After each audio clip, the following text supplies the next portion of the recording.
Ok, pentru frumoșii noștri gemeni, dragii mei, ascendent gemeni, dacă vă cunoașteți ora nașterii, dacă știți că aveți gemenii pe casa 1 sau dacă nu vă cunoașteți ora nașterii și nu știți decât că sunteți născuți în zodia gemenilor, asta este, ascultați, poate ghida într-un fel sau altul această interpretare.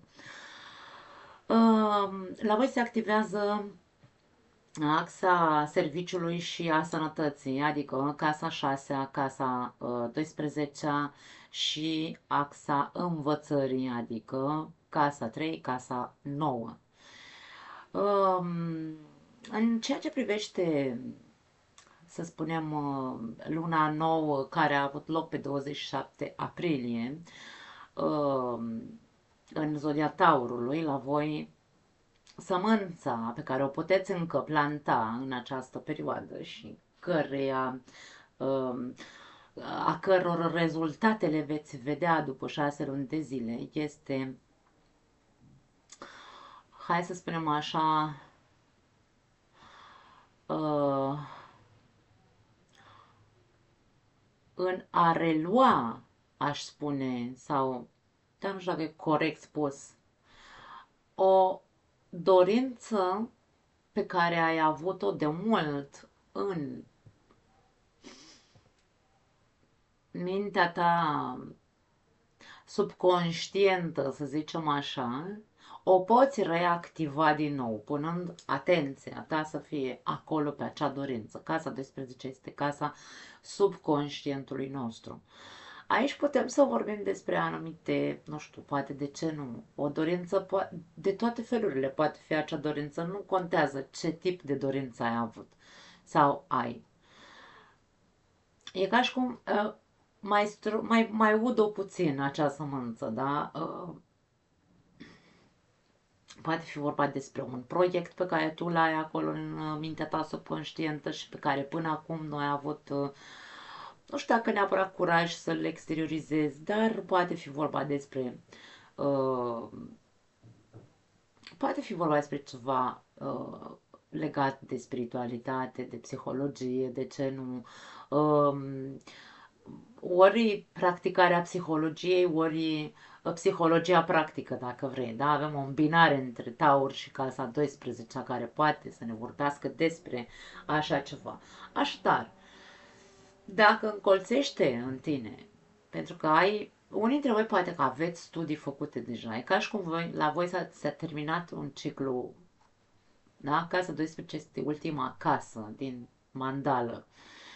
Ca și cum la voi s-a terminat un ciclu și trebuie să începeți un ciclu nou aici, da?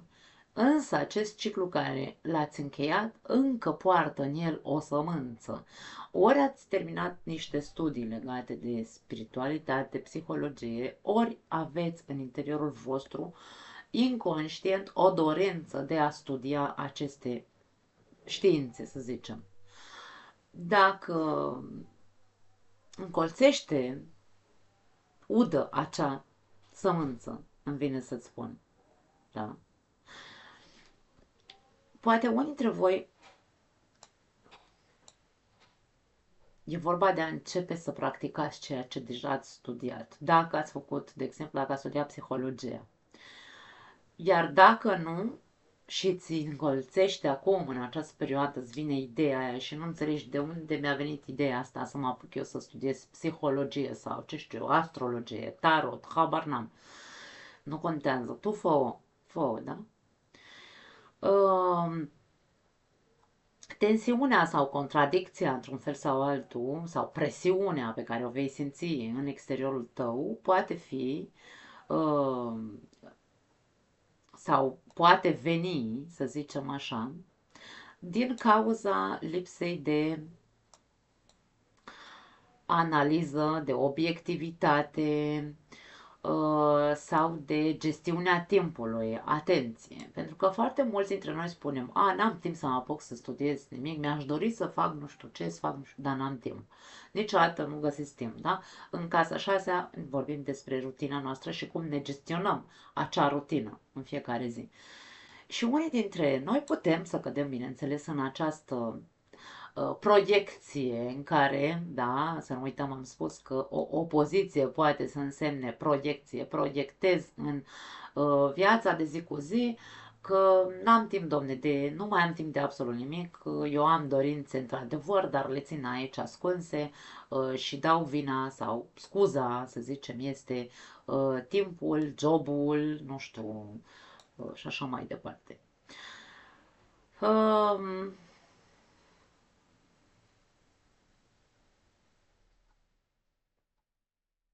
Poate, unii dintre voi aveți un job solicitant, poate nu-ți lasă suficient timp să studiezi ceea ce într-adevăr ți-ai dori.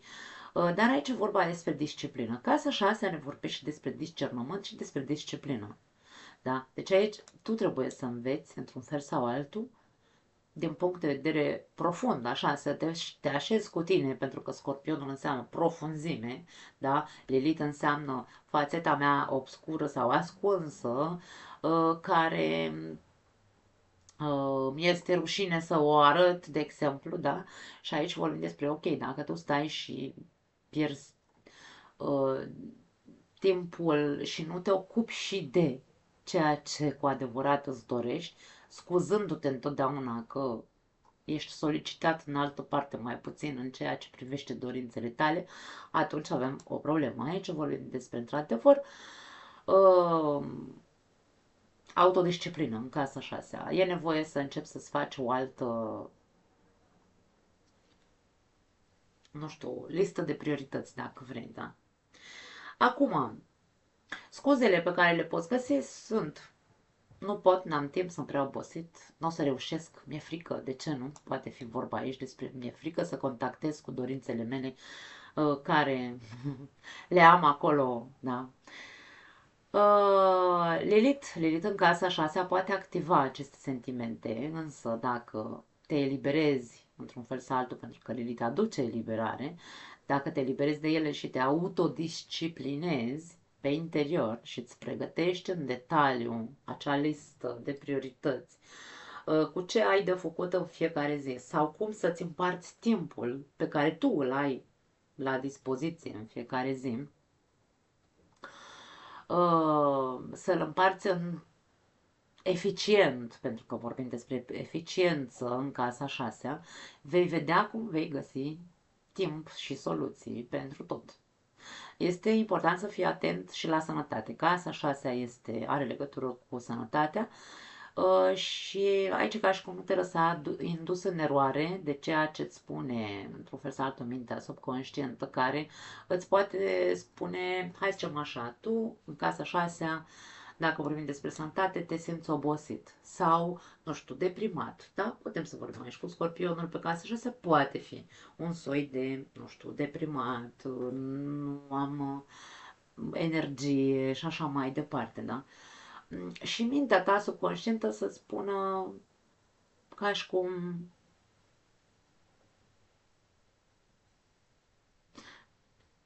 bea, treci cu vederea că nu băga în seamă ce corpul tău. Cam asta ar putea să fie cealaltă interpretare a celelalte opoziții, da, din punct de vedere al casei 12.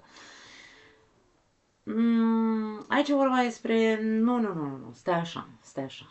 Nu trece nimic cu vederea când corpul vorbește, pentru că un corp care este obosit, un corp care este, dacă vorbim despre depresie aici, dacă vorbim despre, nu știu, alte apăsări emoționale, pentru că Scorpionul este un semn de apă fix și se ocupă cu emoțiile profunde din interiorul nostru. Când aici avem o apăsare cumva și corpul atrage atenția, nu putem să-l neglijăm, nu putem să-l ignorăm. Așadar, du-te, fă-ți analize în cazul în care corpul tău îți vorbește într-un fel sau altul. Alimentează-l, dă-i timp să se odihnească sau dă-i timp să se odihnească ca să se recupereze, bineînțeles. Somnul știm că este foarte important în recuperarea organismului, da? Din punct de vedere al studiilor, e un bun moment să acționezi. Pentru că aici vorbim despre Marte. Marte în casa 3. Moment de acțiune în ceea ce privește studiile. Indiferent că vorbim despre studii nu știu, uite, mi-a atras atenția anumite lucruri și încep să investighez aici. Cu Marte treci la acțiune, investigează ceea ce îți atrage atenția. Da. Poți să te scrii la cursuri, poți să, inclusiv online, de ce nu? Putem să vorbim inclusiv online, de ce nu? Casa 3 este o carte a online-ului. În, o, Vărsătorul este un semn al online-ului în același timp, da? Leul este un semn social, dacă vrei, da? Așadar, poți să te înscrii la cursuri, inclusiv online, însă aici cu vărsătorul pe casa a noua, fii flexibil, nu fii fixist.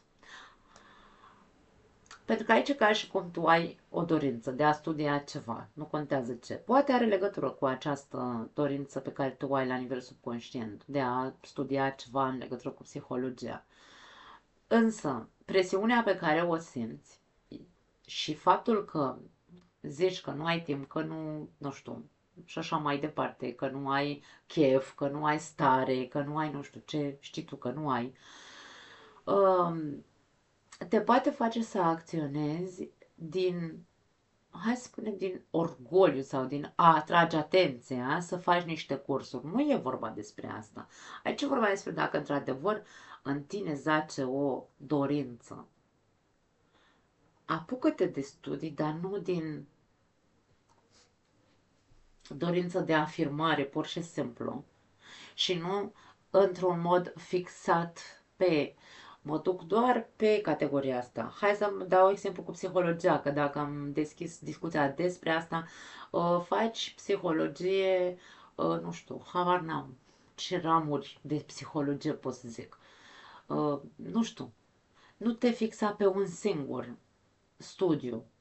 Da? E vorba de un soi de flexibilitate pe care Pluto îl cere la tine, mentalitatea ta, în legătură cu ceea ce tu vrei să studiezi. Să te facă să poți, să te facă să ai oportunități de creștere, îmi vine să spun aici, cu vărsătorul pe casa noua. Da. Pentru că aici este, hai să spunem așa, este vorba despre casa nouă, este vorba de a ne amplia viziunea, de a ne mări, da, viziunea. Să căutăm creștere pe viitor, adică pentru, da, pe termen lung, mă refer. Să căutăm creștere, expansiune, un nou drum, un nou, să ne construim un nou viitor în funcție sau în funcție de studiile pe care, bineînțeles, le putem începe în această perioadă. De ce nu aici? Din casa nouă trecem în casa 10, următoarea etapă este casa 10, aici putem să vorbim despre o nouă carieră pentru unii dintre voi. Da?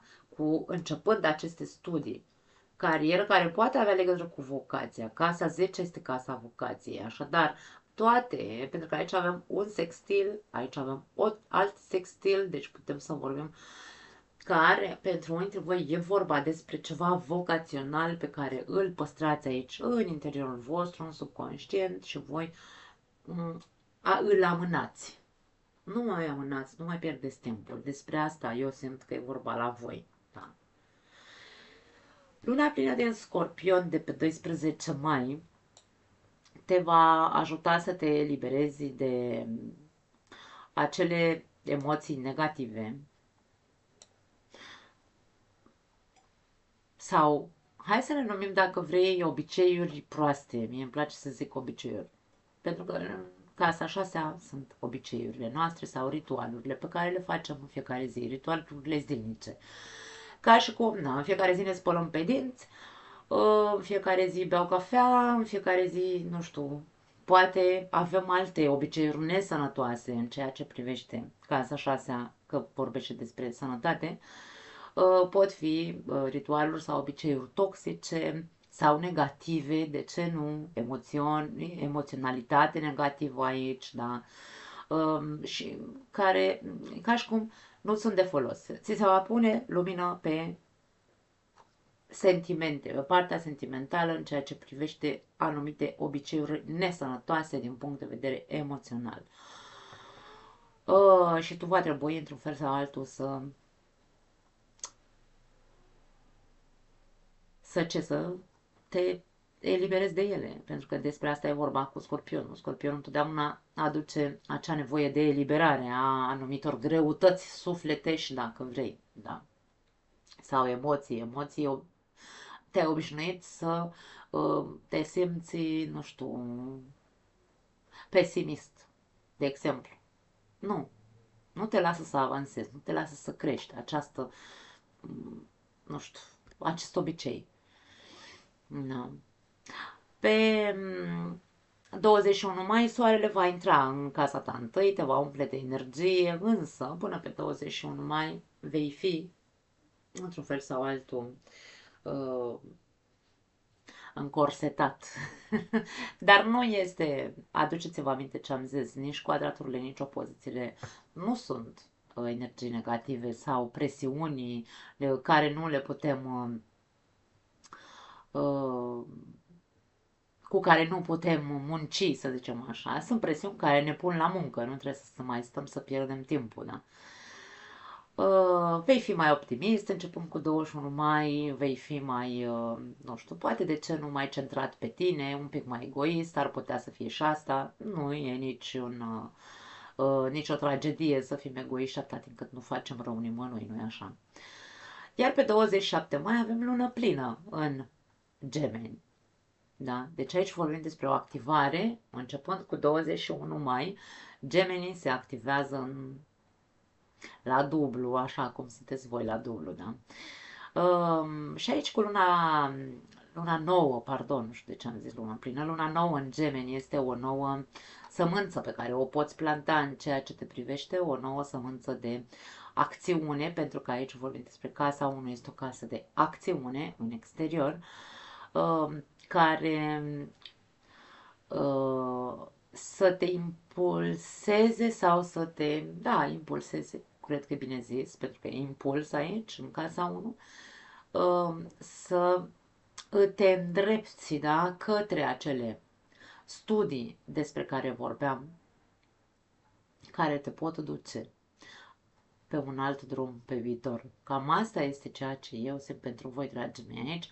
Tot ce înseamnă Gemini înseamnă studii, înseamnă nu neapărat studii ca la carte, poate fi cum se numește, autodidact, da? Poți să fii autodidact, nu trebuie neapărat să faci facultăți, că nu vorbim despre toți gemenii, hai toți la facultate, nu.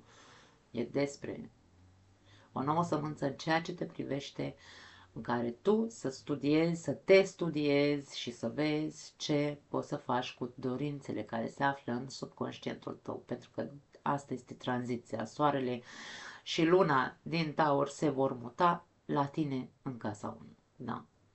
Cam asta e, dragii mei. Nu mai am altceva pentru voi. Vă pupăcesc. Ne vedem data viitoare. Ceau!